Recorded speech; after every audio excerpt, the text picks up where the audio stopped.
Hi, I'm Kim Hunt. I am the Senior Research Manager at Blue Star Families, and I'm here today with Ellen Gustafson. She is one of the co-founders of the Military Family Building Coalition, and we're here to talk to you today about family building.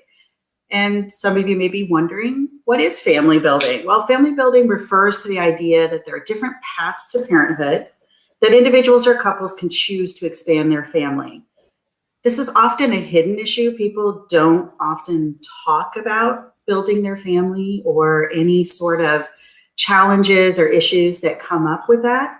So I would like to, at this point in time, have Ellen mention a little bit about herself and to understand a little bit more about what the Military Family Building Coalition is. Yeah, thank you so much. We're so happy to partner with Blue Star Families. The Blue Star Family Family Lifestyle Survey has been an important element in, helping Blue Star families and the rest of the sort of ecosystem of military family support organizations understand the key challenges for military families. And so one of our key partners in starting the Military Family Building Coalition that we were hoping to develop was this partnership with Blue Star and to bring these specific questions to this incredible survey. And the reason we started the organization, Military Family Building Coalition, is that there was no other organization solely focused on the challenges of infertility and challenges of how hard it is to adopt in the military and the whole range of elements that lead up to building a family as a military member. And so we are super excited to get this data as part of this incredible survey, because right now, no one really knows the breadth of the problem. We have an understanding of why this might be a problem, but we don't yet have a sense of how big is this series of challenges. We look at the whole military. We look at things like deployment and exposures and elements of the job in the military that might lead to challenges to fertility and family building. But this survey will give us a lot of amazing data as to what those challenges are, who is struggling, and then, of course, how we as the Military Family Building Coalition can step in and help. That's great. It's been a great partnership. We've been really excited about working with you and with Katie on this topic. As we know from our survey over the years that family issues rise to the top all the time when we talk to our members about what are the top issues that they see in their military life. And they are usually time away from family and the quality of life for their family. So as we know, building your family is a part of that quality of life. So can you tell us specifically what some of the issues are that you're seeing that families in the military are facing? Absolutely. The videos of the sort of homecoming of a mom who was deployed and giving a hug at the kids' school, that's what a lot of, I think, Americans think of when they think of military family challenges. But the hidden issues are those partnerships or those individuals where having children isn't happening easily. And when you think of we like to say at the Military Family Building Coalition, there's this concept of a service-connected injury being a reason for getting medical care. And we actually like to say that being in the military is the service-connected injury when it comes to building your family. If you're deployed for a certain amount of months at a time, if you're away on training trips and you can't control that schedule, and if your job even requires you to not be pregnant when you're doing the job, all of those factors are challenges to building your family as an active duty military partnership or person or family. So even things like how many children a couple has had, or when you started to build your family, can be challenged by military service. There might be higher rates of different issues in pregnancies. We're not sure. We don't have good data on this. But there are certainly chemical exposures. There are elements of certain jobs that make fertility more challenging. We've certainly found that there are likely elements of challenge to male fertility that are not yet really well studied. And then there's the other basics that people are serving, they're choosing to and finding their partners, maybe even not by choice, but they're finding their partners later in life because they've served the country and they've been deployed so many times. And those are families that want to have children, but things like age-related fertility decline, or even just when partners can physically be together, if they're dual military or frequently deploying. I mean, those are all military-specific challenges to family building. Not to mention, it's actually not easy to adopt in the military either. So there are specific challenges of getting a long-term home study if you're a family looking for adoption. If you live in military housing, it can be even more challenging to get approval to have a new member of your family join. So these are all things we're looking at to look comprehensively and fix the problems that are affecting military families in every form of family building that they're choosing. Thank you. That's really interesting because, as we all know, this is not a topic or a challenge that's limited to military families, but those extra challenges within the military family, military lifestyle can actually bring to this particular topic. So can you let our audience know a little bit more about your own personal journey and what led you to this connection with Katie and building of the Military Family Coalition? Yeah. So as I've been a military spouse for 10 years, and my husband and I, a few years into our marriage, looked to start building our family, to use the language, to start to have kids. And due to a long genetic mystery in my side of the family, we had our first pregnancy ended in stillbirth while my husband was deployed. And as many military families know, going through those major life events when you're apart from your spouse can be really challenging. What was interesting for our story is that because this was a genetic issue, and this particular genetic issue affected males, the medical advice that we got was to do IVF and to do pre-implantation testing on the embryos to find out that we would only put in females, which would mean we wouldn't then have this male-related stillborn issue. But when we started to go down the path as TRICARE, healthcare family, TRICARE's rule, as is written in a policy document that you can easily Google on the internet, you can look up TRICARE infertility policy. It says TRICARE will not cover non-coital reproductive assistance.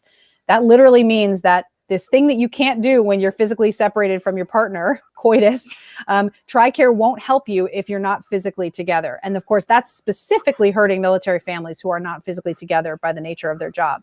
So because of that, it was very clear that even though I had a genetic issue, even though if we tried to get pregnant naturally, we could continue to have these stillbirths, we were on our own to do IVF.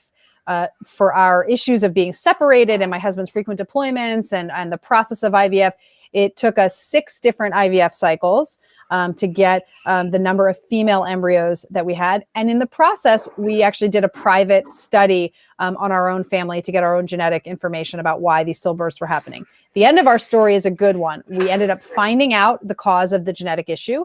We ended up having male embryos that didn't have it, but we also ended up getting naturally pregnant with a daughter after our 6 IVF cycles. So we have 3 children now. We have an older daughter who came to us naturally after all that IVF. And then we have twins, a boy and a girl, from our many IVF cycles. So a typical IVF cycle takes, it can take anything, up to 3 months from, the intake process, getting your schedule, your menstrual schedule on track with the IVF medicines, getting the right timing, starting to give yourself hormone injections, and then making sure you have enough follicles to do the IVF egg retrieval procedure. This can be a few months if you're going in and getting medical care right away. If you're not, and if you're on a waiting list, like many military families are, if they get into the limited military treatment facilities that offer reduced care, not coverage, because coverage would mean it was covered. But some of those waiting lists can be up to 18 months, and you have to prove that you have an infertility diagnosis. So for a family like mine, we could never have proven we had infertility because we didn't have the challenge of not being able to get pregnant. We did get pregnant. We had a genetic issue. The genetic issue caused stillbirth, and that stillbirth was something we didn't want to go through again. So 6 IVF cycles cost our family around $120,000. That was something that we then paid for out of pocket. it was incredibly, incredibly challenging for us as a military family to pay for that. But also challenging to go through something where the policy is telling you that you don't need this or you don't have the coverage. And I think that's part of what motivated me to meet my co-founder, Katie, and start this organization. I think we're in a unique situation where I was not afraid to talk about my IVF journey because I didn't have the feeling of the stigma around infertility. I had had a natural pregnancy and I needed to do this to solve a genetic issue.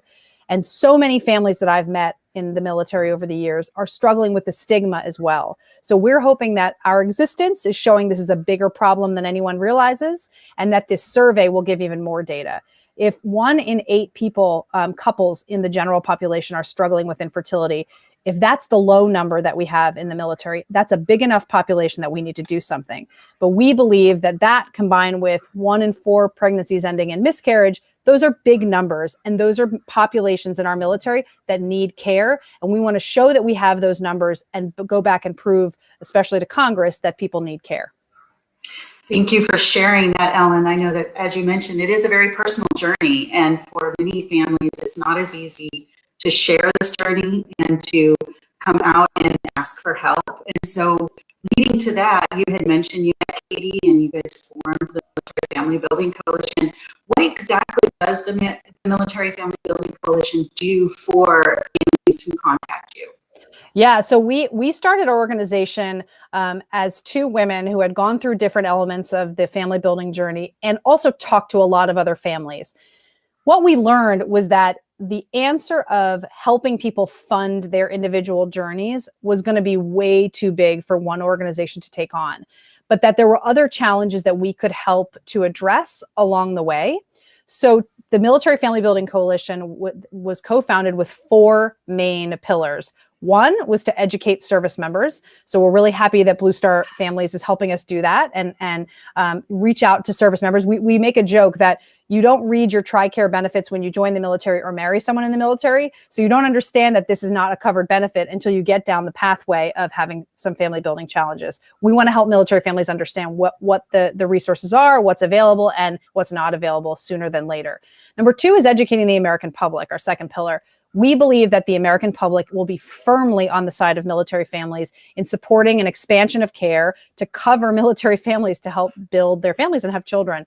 And we believe that it's just a matter of lack of education. Military Americans have no idea that this is something that military families are struggling with. So that's a second important pillar. And again, Blue Star helping us with this survey and with this Facebook Live is really helping us to reach that goal. Number 3 is we're developing a series of pilot programs to help currently serving military families. We have one that we'll be launching this summer to cover some cryopreservation for men, some sperm preservation for men. And then we have another one launching in the fall to help provide some services for active duty women. And we're hoping that through those pilot programs, we can prove that these are things that really we should be doing and providing healthcare for our active duty members. And the 4th is advocating for change. So the ultimate change comes from Congress. And we're hoping that if more Americans, more military members, and more people that support the military understand that this is something that should change, we can get there and we can have enough Congress people that say, wow, this is something that military families shouldn't struggle with on top of everything else. That's great. I think that your organization has been doing a lot of great things and really helping a lot of families out there. And that's one reason why the last couple of years we've been looking for a topic around military family building. And we had not really connected with the right organization to help us build those questions. And it just so happened that we've had these long-term relationships, as happens oftentimes in the military spouse world. We create these networks and the networks seem to pop up just exactly when we need them. Katie and I had met quite a few years ago in San Diego. Ellen, I know that you had connected with Kathy, our CEO here at Blue Star Families, and that the timing worked out just perfectly for you guys to be our partner in building these questions. So as you mentioned, we do have these questions in this little section in our 2021 survey, which is fielding right now. And we are really looking at getting these questions out there and finding out the data that you have mentioned that is so important. And important to understand what those numbers actually are. There's some research that's out there, there's anecdotal stories, but to really understand that story, the data is going to be very important. So we are looking at right now some questions around how spread out is this issue? How many people have been affected by family building issues in the military? And as we know that people are separated for long periods of time, and this also impedes, as you mentioned, people being able to be together to make the doctor's appointments happen, to make all the medical procedures happen. That impacts the families often. And we're also looking at what are the different ways that families in the military have used to help build their families. As you mentioned, the financial burden. What is that financial burden for these families? How does that add to the financial stress of the overall family? Emotional stress, health use, as you mentioned, TRICARE does not cover these for military families. Housing, foster to adopt, or the long-term adoption process of being in a place long enough, and also to build those support networks within the community in which you live, to have those friends or family vouch for you who live around you. And then the ability, the survey, we're looking at the ability to just raise the voices of those who have had these family building issues and to help tell their stories. And we also want to look at some other possible future research, obviously with you guys as our partners, and to help use that data to move this issue along. And so thinking of it in those terms, how exactly do you see the coalition using the data in the future? Yeah, it's a great question. I think, the other thing I would add is that a lot of people who have struggled with family building challenges don't even self-identify as having struggled with family building. So if you had, one child instead of two, or your children were 6 years apart instead of 2 or 3 years apart, in many ways, when you now reflect back on those things, it was due to a family building challenge that you faced due to the military. And so many people, I think, until they're asked the question, don't really make that connection. So I think that's something, that's really important for us to get from this survey, is that really this probably has affected so many more people than would answer that they dealt with infertility. So to be really specific, I think the number one thing is, once we show that this is something that has affected a broad swath of our military in numbers that maybe are at least equal, if not also greater than the general population, I think it really improves our case in going back to Congress and getting a more comprehensive set of support around legislation that starts to change this not being covered healthcare. There is a bill currently in the Veterans Affairs Committee that was introduced by Senator Murray of Washington and Senator Duckworth, along with a few other senators in the Veterans Affairs Committee, that would provide comprehensive support and coverage for military families and veterans for family building support. But I think the challenge for that not passing or not moving forward, even though our organization is a core supporter of that bill, is that there aren't enough people that understand how big this issue is for military families. So it's going to be really important for us to have a sense and have better numbers. And that's why this Blue Star survey, it's one of the biggest, most comprehensive surveys of military families out there. So the more that we can tell people and encourage people to answer those questions, and even include things like, miscarriages or a wider gap in children than you thought. Those are things that we very, I think, wisely work together to find ways to ask, so that we can show that these are things that are making it harder to be a military family because of the military. And that's the call to action to help fix and provide more support. That's great. And I know that's one of the things that we certainly want to find out from this particular survey, is how widespread that issue is, and to be able to voice the challenges that these families have been facing, and the wide variety of challenges that these families have been facing over the years. Yeah. So what are your plans in the next few years for your coalition? Obviously, you're going to be working hard on getting this bill into fruition, but what about beyond that? Yeah, so I think finding different ways to partner with different existing military family organizations has been one of our number one goals. So we're so proud of this partnership with Blue Star, and I think this will continue. We hope this is the first, but not the last of the years that the Military Family Lifestyle Survey has these questions. And then, we're looking for other partnerships. We're working closely with the Modern Military Association, which represents the LGBTQ military community, on understanding their population's needs. There's a ton of family building needs in the LGBTQ military community that have not been met. And part of the reason they haven't been met is because of just persistent inequality from previous eras. And we want to help to be, in front of that. We really want to dig deep into the active female community. We believe that the issue of family building is key to retention of amazingly talented women, and not having those women move up into leading our military. It's hurting our national security. We're losing great talent. And we believe that if we fix some fundamental issues of lack of family building support, more of those incredibly talented women would stay in the military and not leave to go to the private sector. We also believe that there's likely a bigger issue around male infertility that we'll get some data from this survey, and we'll be able to more deeply understand. There's been more public data, not just military specific data, in recent months. There's been an important book that's shown that there's actually been a 40% decrease in general male fertility in the last 30 years. So we want to see how that might affect male military members, and we want to make sure that those military members are protected, and that's why things like cryopreservation and sperm preservation are really important, I think, for male military members. And we also now want to make a final case with this data. The current military is an all-volunteer force, and 70% of currently serving military members come from military families. That's across the military. So we know that the biggest source of our all-volunteer force is military children, because that's going to be the kids who join the military in the future, right? The children of us, of the actively serving military, are more likely to join than the general population.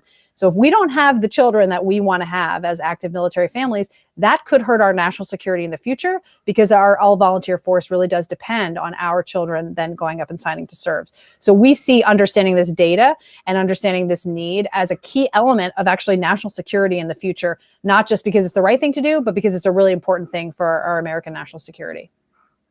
That's great. You guys have a really great agenda of going forward. And as we talked about, we're excited about seeing what we get from this survey and how open people are to discussing what the issues are that they have been facing, and also just to get those numbers out there, especially looking at how this financially impacts our military families, how this impacts their well-being overall. And as you mentioned, it does have ramifications for people staying in, since it is an all-volunteer force, and also people looking at possible other places to go so that they can work in areas where they do have that healthcare coverage. Yeah, there's a common thing that people say to military family members and spouses and active military, and I find it so crazy, but Starbucks has better fertility coverage than the military. And so military spouses are often told, well, if you go get a part-time job at Starbucks, you can get a few IVF cycles covered. And then there are many IVF clinics and fertility clinics that offer military discounts.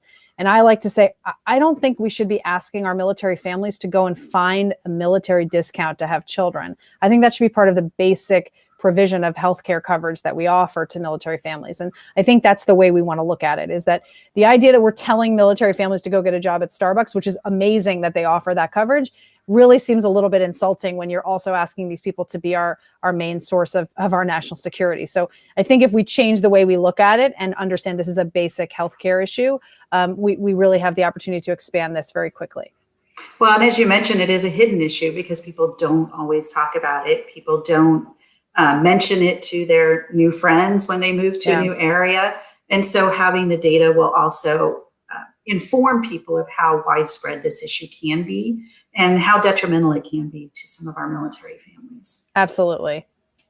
So we're about ending our time here, and I just wanted to give you an opportunity, Ellen. Is there anything else we did not discuss today that you would like to let us know about the coalition or the work you're doing, or anything else that we've been discussing today? No, I think we had a really great conversation, and I think most importantly, we have great questions on survey. And so the more people, get shared and answer the next few days, the better we'll be positioned to take these issues forward and continue our work. So really encourage everyone to first of all, fill out the survey and then send it to everyone in your unit, in your community, because the more people that especially answer these family building questions for the first time, the better able we'll be to be advocates out there in the world to make sure that more military families get the coverage they deserve. It's perfect. Thank you, Ellen. And yes, as you mentioned, make sure you take the survey, make sure you tell your story, make sure you bring it to your friends. There's far more, obviously, in the survey than the family building, but family building is a very important topic that is new this year. And it's a great way for us to get the data to be able to inform those who do make the difference and can move the needle for our military families. Absolutely. Thank you for joining us, Ellen. Thank you all. Bye-bye.